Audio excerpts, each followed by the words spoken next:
भानुनगर में एक छोटा सा शांत इलाका था। वहाँ एक सरकारी हॉस्पिटल था, लेकिन डॉक्टर्स की बहुत कमी थी, जिसकी वजह से वहाँ आए दिन नए डॉक्टर्स बाहर से आया करते थे। लेकिन फिर कुछ दिनों में ही वो डॉक्टर्स भी चले जाते थे। पता चलता ही नहीं था कि वो कब चले गए। लेकिन वो 1-2 दिनों के बाद दिखाई ही नहीं देते थे। हीमा के पेट में दर्द हो रहा है, उसको डॉक्टर को दिखाना पड़ेगा। हाँ चलो चलो, यहाँ पर जो सरकारी हॉस्पिटल है हम उसमें चलते हैं। फिर वो दोनों उसको डॉक्टर के लेके जाते हैं। अरे इसको तो एडमिट करना पड़ेगा, लगता है इसको इन्फेक्शन हो गया है। हाँ कोई बात नहीं, आप इसको एडमिट कर लीजिए। मैं हीमा के साथ रुक जाऊंगी। नहीं, इस अस्पताल में रात के टाइम कोई भी मरीज के साथ नहीं रुक सकता। अरे ये क्या बात हुई? अगर इसको कुछ हो गया तो इसकी जिम्मेदारी कौन लेगा? वो हम नहीं जानते, हमारे पास डॉक्टर भी बहुत कम है। अब देख लो, आपको एडमिट करवाना है या नहीं, लेकिन यहाँ पे रात को कोई रुक नहीं सकता। अरे अगर हम हीमा को घर ले गए और इसको रात को दोबारा दर्द हो गया तो हम क्या करेंगे? यहाँ आसपास कोई डॉक्टर तो होगा, और यहाँ कोई दूसरा अस्पताल नज़र भी नहीं आ रहा। हाँ आप लोग जाओ, मैं यहाँ रुक जाऊंगी। फिर वो दोनों रात होते ही अपने अपने घर चले जाते हैं। हीमा अकेली होती है और उसको ऐसे महसूस होता है जैसे उसके पास कोई खड़ा होता है। हीमा के पास एक बहुत डरावना भूत खड़ा होता है, और वो भी डॉक्टर्स के कपड़े पहने हुए होता है। हीमा जैसे ही उसको देखती है तो बहुत डर जाती है और वो चिल्लाती है, कोई है, कोई है, मुझे बचाओ, मुझे बचाओ। हीमा उठने की बहुत कोशिश करती है, लेकिन उसके हाथ पैर बंधे हुए होते हैं और उसके पेट में भी बहुत दर्द हो रहा होता है। मुझे जाने दो, मैं फिर कभी यहाँ नहीं आऊँगी। पर वो डॉक्टर उसका चेकअप करने लगता है। तुम्हें कोई पेट का इन्फेक्शन नहीं है, पर तुम्हारे पेट में पथरी है, जिसकी वजह से तुम्हें पेट में दर्द हो रहा है और इसका आज ही ऑपरेशन करना पड़ेगा। भूतिया डॉक्टर एक बहुत ही डरावनी कैंची निकालता है, जिसको देख हीमा रोने लगती है। भूतिया डॉक्टर बहुत ही तेज कैंची निकालता है, जिसको देख हीमा रोने लगती है, और भूतिया डॉक्टर हंसता है। तुम मुझसे इसलिए डर रही हो कि मैं ऐसा दिखता हूँ। सोचो, जब मैं तुम्हारा ऑपरेशन करूँगा तो तुम कितना डरोगी। उस डॉक्टर की आंखें भी बड़ी अजीब थीं। जैसे ही वो कैंची उठा के हीमा का पेट काटने लगता है तो हीमा खून देखकर बेहोश हो जाती है। फिर जब वो सुबह उठती है तो उसके सामने सौरभ और प्रीति खड़े होते हैं। तुम्हारा तो ऑपरेशन हो गया है। किसने किया ये ऑपरेशन? क्या अब तुम ठीक हो? हीमा कमज़ोर हो चुकी होती है, लेकिन फिर भी अब उसको पेट में दर्द नहीं हो रहा होता है। पेट में दर्द नहीं है अब।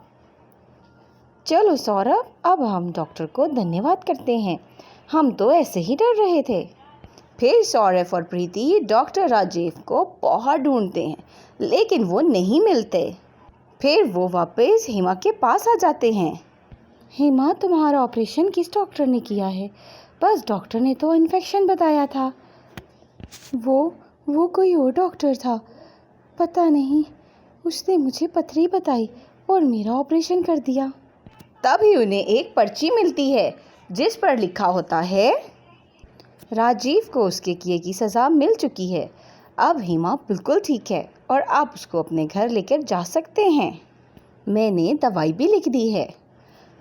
सौरभ ये पढ़कर थोड़ा परेशान भी होता है, लेकिन फिर सोचता है कि हीमा तो ठीक हो गई ना। मेरी दवाइयाँ भी ले लेना, और उस डॉक्टर का शुक्रिया जिसने मेरे दर्द को ख़त्म किया है। अगली सुबह डॉक्टर राजेश की जगह लेने डॉक्टर स्नेहा वर्मा आती हैं। 28 साल की होनहार डॉक्टर जो शहर के एक मशहूर मेडिकल कॉलेज से पढ़कर निकली थी, लेकिन वो अपने काम से रिलेटेड लापरवाह थी और उसकी पोस्टिंग भानुनगर में हो गई। जब उसने भानुनगर के बारे में अपने सीनियर से पूछा तो सब सीनियर्स ने चुप ही साध ली। क्या हुआ कोई बता नहीं रहा, वो जगह कैसी है? कुछ नहीं, वो जगह जाकर देखो, उस जगह पर ज़्यादा काम भी नहीं है और बहुत ही शांत जगह है। आराम से रहोगी और मज़े से काम करोगी वहाँ तुम। जैसा तुम्हें चाहिए बिल्कुल वैसा ही इन्वायरमेंट है। वहाँ एक चीज़ की परेशानी है कि वहाँ के नए डॉक्टर्स को पहले नाइट ड्यूटी करनी पड़ती है। बस इसी वजह से लोग मुझे नहीं बता रहे थे। रात में पढ़ने की इतनी आदत हो गई है कि अब तो रात भी दिन जैसी ही लगती है। बस जब इतना ही आराम मिलेगा तो फिर जागने में क्या दिक्कत है? फिर डॉक्टर सुनील ने इन तमाम बातों को अनसुना कर दिया। फिर अगले दिन डॉक्टर सुनील अपने दिए हुए घर में आराम करके हॉस्पिटल के लिए निकलता है। ये हॉस्पिटल तो मुझे एक लाइब्रेरी जैसा लग रहा है। इतनी शांति कि मुझे तो दिन में भी नींद आ रही है। रात में क्या होगा? डॉक्टर सुनील ने ज्वाइनिंग के 2 दिन बाद अपनी पहली नाइट शिफ्ट स्टार्ट की। अरे गिन चुन के 3-4 मरीज ही हैं यहाँ पर। कहाँ मैं अपनी पढ़ी हुई पढ़ाई का इस्तेमाल करूँ? ना जाने कहाँ आकर फंस गया हूँ मैं। अरे इतना भी आसान काम नहीं चाहिए था, कम से कम 1-2 मरीज तो होते। आधी रात हो गई थी। डॉक्टर सुनील को नींद आने लगी तो वो आईसीयू का चक्कर लगाकर ओपीडी की तरफ बढ़ा। अरे आईसीयू तो खाली है, चलो एक आधा ओपीडी का चक्कर लगाता हूँ।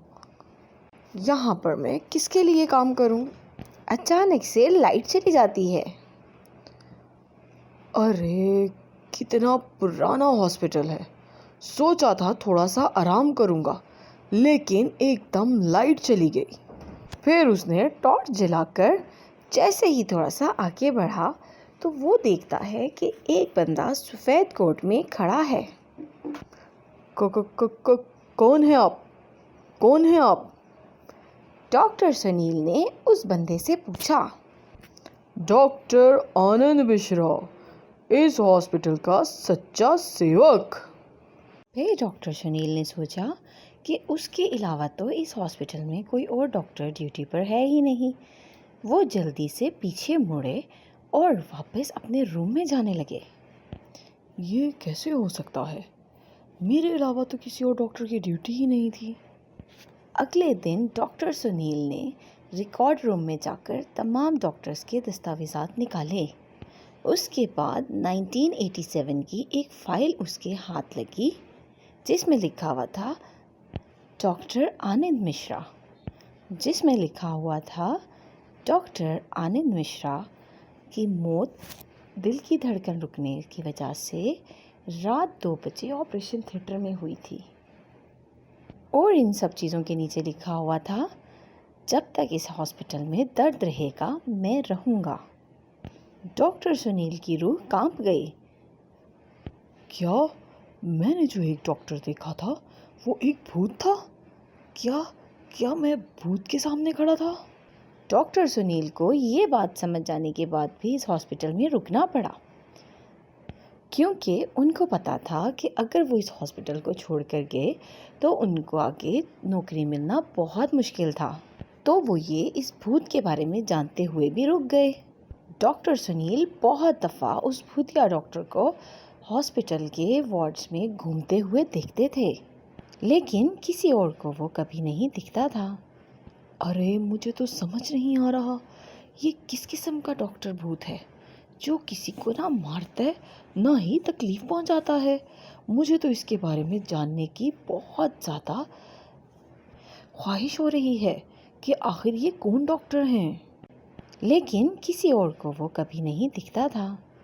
अरे मुझे तो समझ नहीं आ रहा, ये किस किस्म का डॉक्टर भूत है जो किसी को ना मारता है ना ही तकलीफ पहुंचाता है।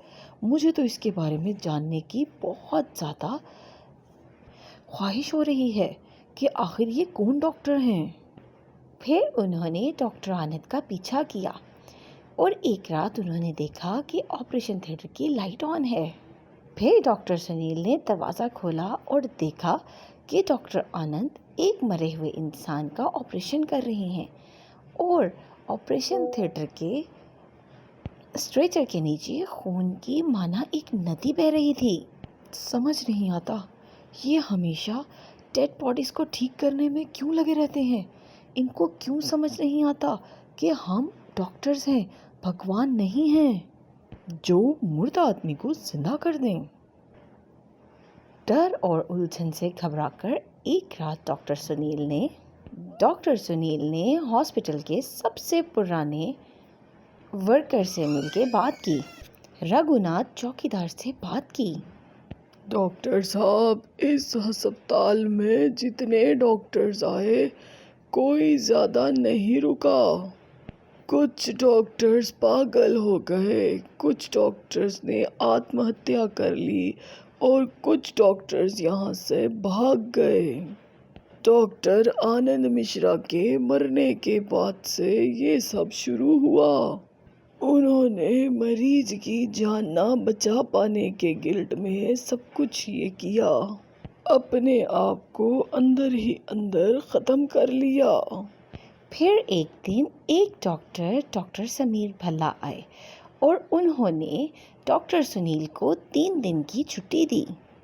डॉक्टर सुनील भल्ला हॉस्पिटल में 2 रातें रुके और तीसरी रात एक मरीज की अचानक तबीयत बहुत ज़्यादा ख़राब हो गई तो उसको डॉक्टर आनंद ने बचा तो लिया, लेकिन उसके बाद वो डॉक्टर भल्ला के पास गए।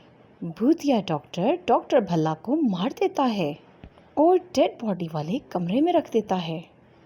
अगले दिन जब डॉक्टर सुनील आते हैं तो उनको डॉक्टर भल्ला नहीं मिलते। वो ये सब पता करने के लिए उसी चौकीदार के पास जाते हैं और चौकीदार उनको बताता है कि जो डॉक्टर लापरवाही करता है तो ये भूतिया डॉक्टर उसको नहीं छोड़ता। क्या ये तो बड़ी अजीब बात है। बस बहुत हो गया, अब इस मसले का हल निकालना पड़ेगा। फिर वो चौकीदार के साथ मिलकर एक ऐसे इंसान को बुलाया कि जो इस भूत को इस हॉस्पिटल से भगा सकता था। फिर उसी रात पूरे हॉस्पिटल में आग लग गई और जब सुबह हुई तो वहाँ पर एक डॉक्टर की जली हुई लाश मिली जो डॉक्टर सुनील की लाश थी और दीवार पर लिखा हुआ था कि अब मेरी जगह कोई और लेगा जल्द।